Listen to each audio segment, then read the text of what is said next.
Yo les postes, on se retrouve encore pour une nouvelle vidéo avec Nono. Salut Nono. Salut Sacha. Alors Nono, beaucoup de choses à dire. Déjà sur le match de demain, à Monaco, à 13h, match amical pour le Paris Saint-Germain. Lionel Messi, absent et forfait. Di Maria, forfait. Sergio Ramos, forfait, ça c'est pas une surprise. Bernat, forfait. Honnêtement Nono, première question, est-ce que demain on peut s'attendre encore à une défaite? Deuxième question, Lionel Messi encore une fois pour X raisons ne sera pas présent, il serait malade, c'est sûr que sortir en boîte de nuit dans la nuit de lundi à mardi avec Neymar, tu peux tomber malade, hein, c'est pas encore le printemps officiellement, mais bon, comme Messi a fait tellement une grosse carrière, qu'il a tellement gagné de ballons d'or et tout, il a le droit de faire de la merde au Paris Saint-Germain, on ne dira rien Nono. Qu'est-ce que tu veux que je te dise, hein? On va souffrir jusqu'au bout comme ça. Demain, on risque une défaite. Pourquoi on risque une défaite? Parce que là, je vois plus la motivation où elle peut être. Tu as 15 points d'avance en championnat. Nice, Marseille peuvent s'annihiler entre eux, donc ils risquent pas grand-chose.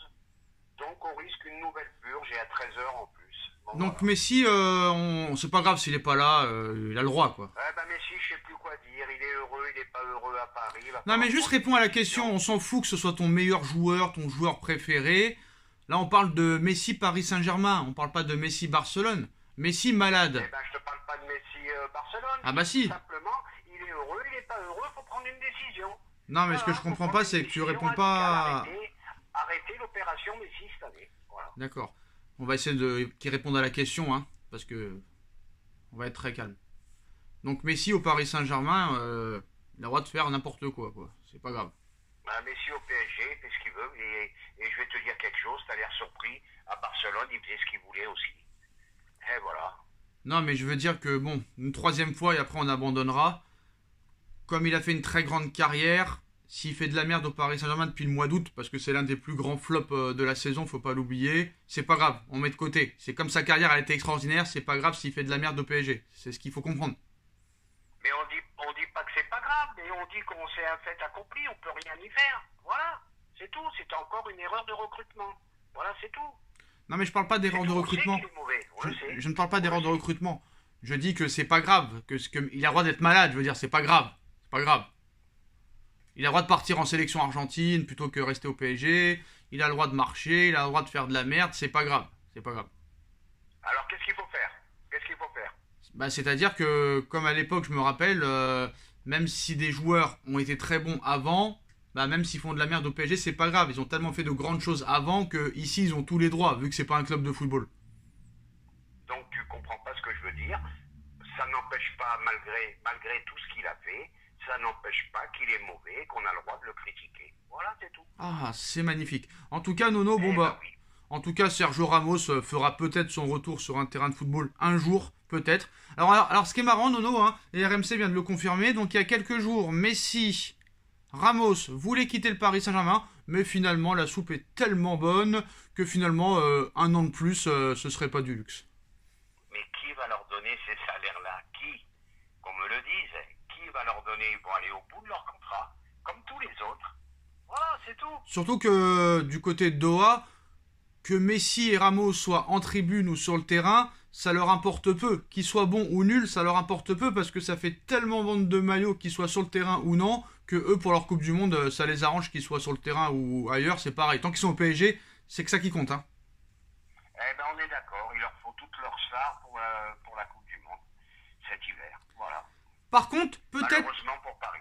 Par contre, avant de parler de la grosse information, hein, au niveau de l'organigramme, ça pourrait changer, Nono. Arsène Wenger lui-même ouvre la porte au Paris Saint-Germain, alors que depuis quelques semaines ou quelques mois, c'était plutôt Paris qui allait vers Arsène Wenger. Pourtant, Wenger a démenti des contacts avec le Paris Saint-Germain en début d'année, mais là, cette fois, c'est carrément Wenger qui vient du côté des autres clubs, et le Paris Saint-Germain pourrait gagner la timbale. Le PSG est une option très sérieuse pour Arsène Wenger. Il est à l'écoute des différentes opportunités pour rejoindre un club en tant que manager général ou intégrer une direction. Information RMC Sport. Paris serait l'une de ses priorités.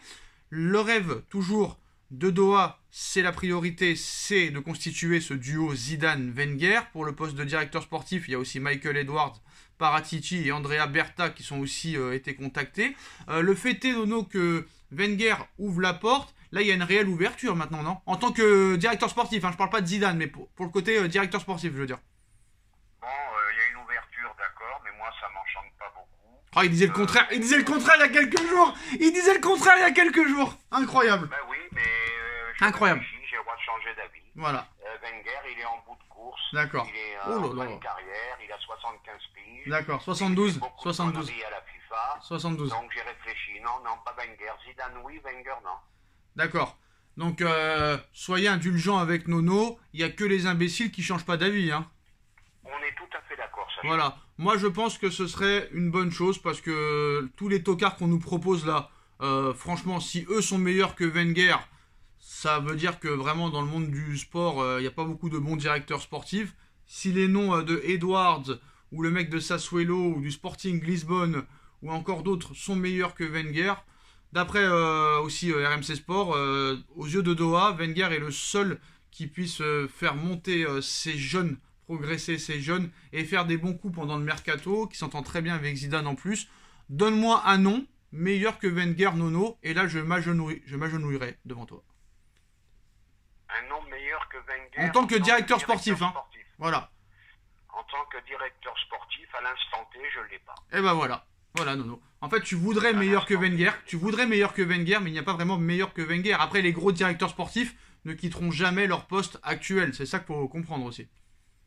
Oui, mais il faut aussi savoir que Wenger, je ne sais pas quel âge il a, mais je crois qu'il doit approcher les 75 ans. Le problème, Nono, c'est que t'es comme un peu dans ce monde. Tu parles, mais tu n'écoutes pas. Je viens de te répondre 72 ans, Nono. Et après, on me dit... 72 ans. Donc, dans 2 ans, le mec, il sera cuit. Il faut reprendre encore un directeur sportif. Allez, faut aller vers la jeunesse, faut renouveler tout ça. Ça a marché Leonardo avec la jeunesse, hein. Ça a marché Leonardo avec la jeunesse, hein. Ça a bien marché, hein. Ah, Leonardo, mais encore une fois, tu vois, comme pour Wenger, et ben Leonardo, j'étais vraiment fan, et malheureusement, j'ai été obligé de changer d'avis avec toutes les conneries qu'il a faites. Et voilà. Non, mais changer d'avis n'est pas un état d'esprit. À un moment donné, il faut voir les choses telles qu'elles sont. Leonardo, qu'est-ce qu'il a fait en club ? Wenger, qu'est-ce qu'il a fait en club?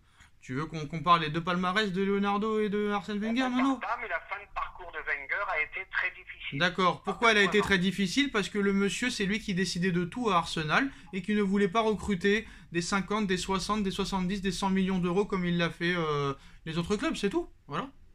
Et puis je suis désolé, monsieur Wenger, Nono, même avec des équipes de clochards, il finissait toujours dans les 4 premiers à la fin, hein. Chose que ne fait pas Arteta ou n'a pas fait Emery et compagnie, hein, à Arsenal, hein, depuis qu'il est parti. Hein. Parce que depuis qu'il est parti, Arsenal, ça ressemble plus à rien. Hein. C'est comme Ferguson à Manchester United, hein. Je sais pas si t'es d'accord, mais... Ah bah détrompe-toi, Arsenal, ça va mieux, hein. Ah ouais, ça va. Du championnat. Mais je te parle depuis le départ de Wenger, moi je te parle pas de cette saison. Je te parle pas de cette saison. Ah, les dernières saisons, oui, ça a été catastrophique. Depuis que Wenger est parti, et Ferguson, depuis qu'il est parti de Manchester, qu'est-ce qu'ils ont fait? Ah, c'est une calamité. Donc voilà, donc moi je veux bien, pas Wenger, je veux pas Wenger, pas Wenger, pas Wenger, bah donnez-moi des noms alors si vous êtes si fort que ça.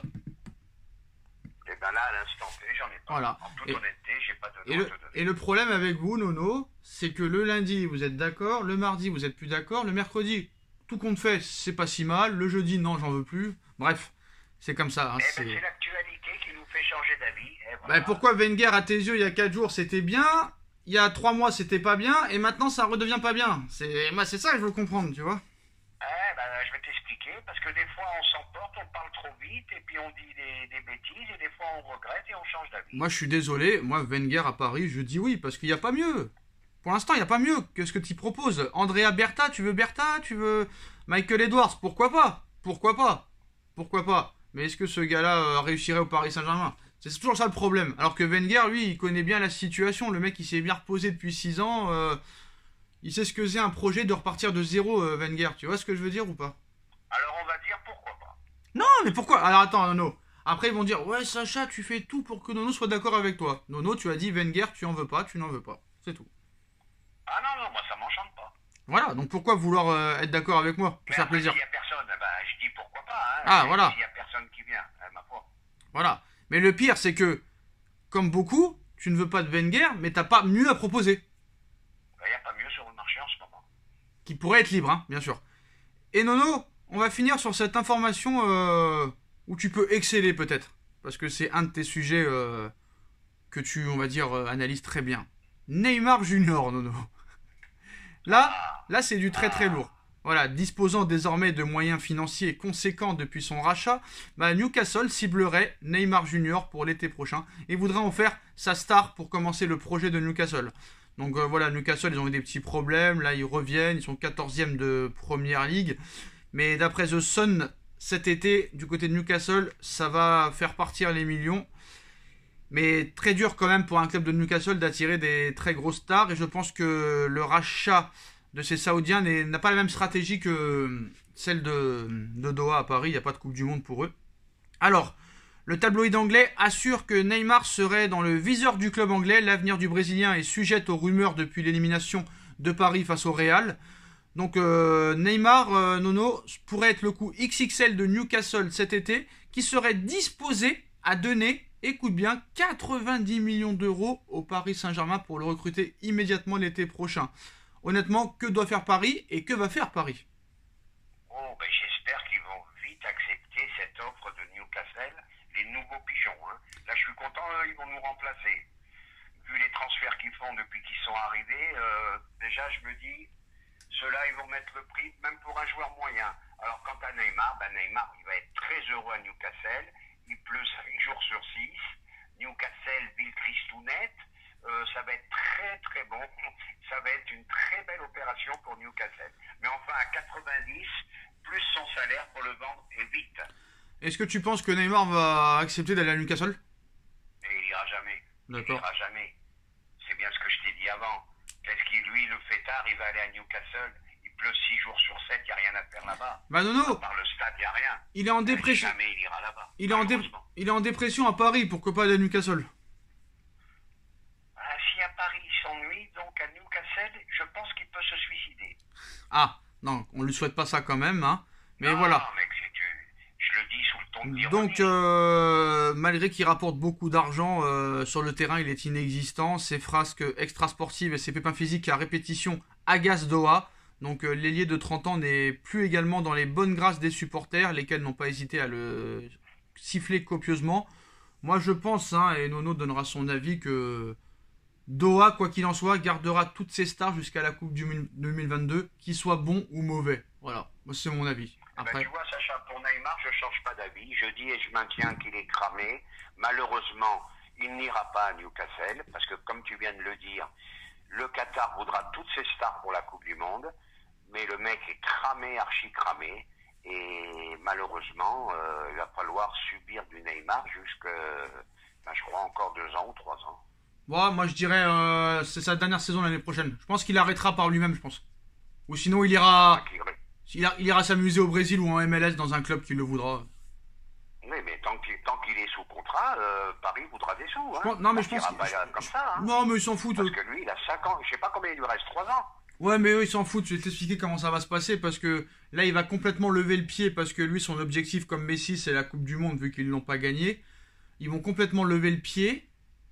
Donc, ils seront pas à 100% avec le PSG la saison prochaine.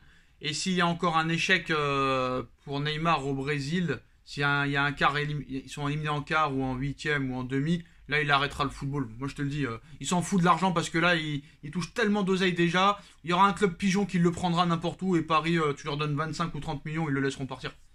En 2023. Ah oui, de toute façon, tous ces joueurs-là, ils sont à l'abri. À ce niveau-là, ils sont à l'abri jusqu'à... Ils peuvent faire vivre 7-8 générations derrière. Moi je t'annonce, Nono, hein. Vas-y. Le problème, c'est qu'hier, je regardais une photo de Neymar quand il est arrivé. Ah, il y a 10 kilos d'écart. Et je regardais la photo 5 ans ou 6 ans après. Le mec, je sais pas ce qui s'est passé. Physique totalement changé. Donc voilà, quoi. Hein, faut plus s'étonner. Hein. Alors moi, je pense que le grand changement de A à Z se fera en 2023 et non en 2022. Voilà. Tant qu'il y aura cette Coupe du Monde... je suis d'accord avec toi. Voilà. Tant qu'il y aura cette Coupe du Monde, rien ne changera. Cet été, ils vont prendre encore, comme je t'ai dit, on va pas se répéter, des petites stars libres, des petites starlettes qui feront pas grand-chose. Il y aura encore une déception l'année prochaine en Ligue des Champions. Et je pense que sûrement le grand changement se fera à partir de l'été 2023. Mot de la fin pour Nono. Je le dis et je le maintiens. Si le Qatar ne vend pas... Ouais, mais même si le Qatar il reste. Le mot de la fin pour Nono sur cette analyse. Le mot de la fin, j'ai peur qu'on ait une purge demain. Match à 13h. Non, mais on s'en fout de ça, sur l'avenir de 2023, tu serais plus d'accord ou ce sera plus tard ou encore... Non, je pense que 2023 sera une année décisive. Et ben voilà les postos, on restera là-dessus. Dites-nous en commentaire ce que vous en pensez. On like, on partage, on commente, on s'abonne. On revient vers vous s'il y a de nouvelles informations. Salut à toi Nono et tchuss à tout le monde. Tchuss. À tchuss.